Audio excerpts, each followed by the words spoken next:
যুক্তরাষ্ট্রের মিশিগান প্রতিনিধি কামরুজ্জামান হেলাল, দক্ষিণ আফ্রিকার প্রতিনিধি ফারুক আস্তানা, আরব আমিরাতের প্রতিনিধি SM শাফায়েত, সৌদি আরব প্রতিনিধি মুখলেসুর রহমান অভি এবং দক্ষিণ কোরিয়ার প্রতিনিধি কায়সার আহমেদের তথ্যচিত্রে প্রবাসের সংবাদ জানাচ্ছেন বিনিয়ামিন।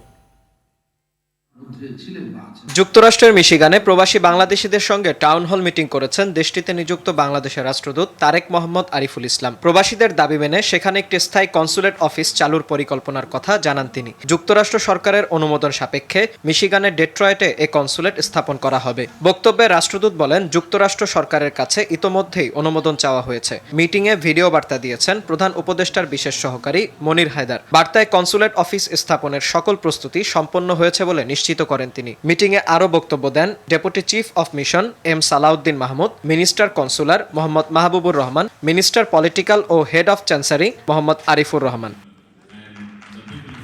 দক্ষিণ আফ্রিকায় বাংলাদেশ হাই কমিশনে পহেলা ফাল্গুন উপলক্ষে বসন্ত উৎসব উদযাপন করা হয়েছে। এতে দক্ষিণ আফ্রিকা সহ লেসোথো ও ওয়াসিতিনির বাংলাদেশি প্রবাসীরা উপস্থিত ছিলেন। অনুষ্ঠানের শুরুতে উপস্থিত সকলের উদ্দেশ্যে শুভেচ্ছা বক্তব্য দেন বাংলাদেশের হাই কমিশনার শাহ আহমেদ শফি। এরপর তার বাসভবন বাংলাদেশ হাউসে দিনব্যাপী নানা সাংস্কৃতিক অনুষ্ঠান উপভোগ করেন আগত অতিথিরা। উৎসবে বিভিন্ন পদের দেশীয় খাবারের আয়োজনও ছিল।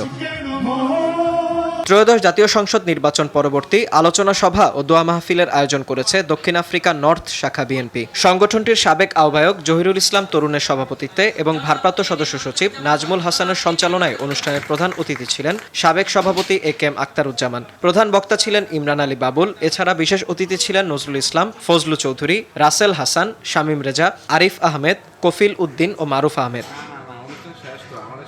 মানবিক সংগঠন সুন্দরপুর প্রবাসী পরিষদ সংযুক্ত আরব আমিরাত কেন্দ্রীয় কমিটির অভিষেক অনুষ্ঠান আয়োজিত হয়েছে। সংগঠনটির সভাপতি মোহাম্মদ মিজানুল ইসলামের সভাপতিত্বে ও সাধারণ সম্পাদক মোহাম্মদ আলীর সঞ্চালনায় অনুষ্ঠানে প্রধান অতিথি ছিলেন ইঞ্জিনিয়ার মোহাম্মদ নজরুল ইসলাম। বিশেষ অতিথি ছিলেন মোহাম্মদ মিজানুল ইসলাম, মোহাম্মদ আলী, নোমান চৌধুরী, ইঞ্জিনিয়ার মোহাম্মদ নজরুল, ফখরুদ্দিন চৌধুরী ফারুক ও সালাউদ্দিন মাহমুদ। মিশরে ইজিপ্ট সুপার লিগে পাকিস্তানকে হারিয়ে চ্যাম্পিয়ন হয়েছে বাংলাদেশ। আল আজহার বিশ্ববিদ্যালয়ে অনুষ্ঠিত এই টুর্নামেন্টে বাংলাদেশ, ভারত, পাকিস্তান সহ মোট 10টি দল অংশ নেয়। সর্বোচ্চ রান করে টুর্নামেন্টের সেরা ব্যাটসম্যান হয়েছেন ফারহান সিদ্দিকী। ফাইনাল ম্যাচে অতিথি ছিলেন বিশ্ববিদ্যালয়ের আন্তর্জাতিক ও বিদেশি শিক্ষার্থী উন্নয়ন কেন্দ্রের প্রেসিডেন্ট নাহলা আল সাইদি। মিশরে পাকিস্তানের রাষ্ট্রদূত আমির শওকত, বাংলাদেশ ছাত্র সংগঠন ইত্তেহাদের সভাপতি সহ বিভিন্ন কমিউনিটির প্রতিনিধিরা।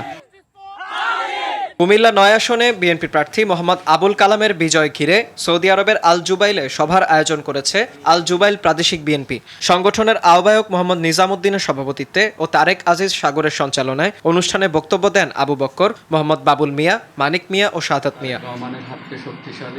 দক্ষিণ কোরিয়ায় নতুন কার্যকরী পরিষদের পরিচিতি সভা ও অ্যাওয়ার্ড অনুষ্ঠানের আয়োজন করেছে প্রবাসী বাংলাদেশিদের সামাজিক সংগঠন Sylhet community in south Korea. সংগঠনটির নবনির্বাচিত সভাপতি আতাউর রহমান রিপনের সভাপতিত্বে এবং সাধারণ সম্পাদক শাহেদ আহমেদ তারেক ও আমিনুর রহমানের সঞ্চালনায় এতে বক্তব্য দেন মুরাদ হোসেন, হিরণ বাবু, মাসুদ মিয়া, রাজু খান ও আব্দুল মালেক সহ আরো অনেকে।